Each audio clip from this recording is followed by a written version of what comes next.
And I'm speaking on behalf of this lion in Africa who is part of our world and who doesn't have a say in what's going to happen. And yet we don't seem to be conscious of the fact that there are these animals who need us to be aware of their predicament. So we're asking for your time to just sit and be and reflect on the future of the earth because of the inevitable changes that are going to happen.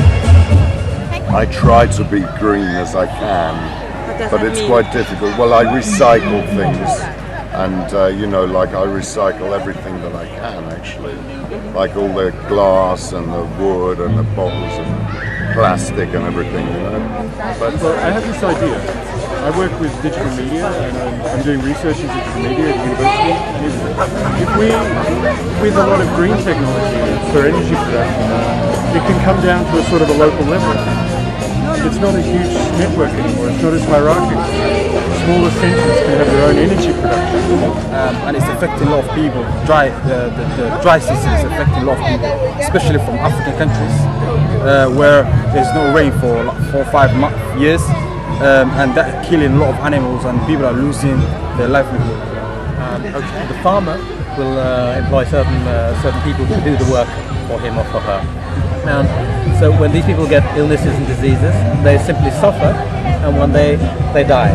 Okay. Now they might not even have it diagnosed what it was from. They might not even know themselves what it's from.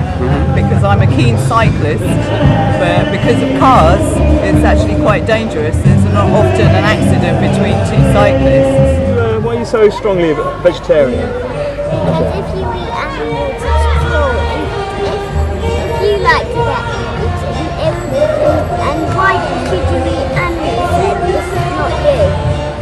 I think art can create awareness, and it can be an interesting way because I think it can engage people on so many different levels and speak to people.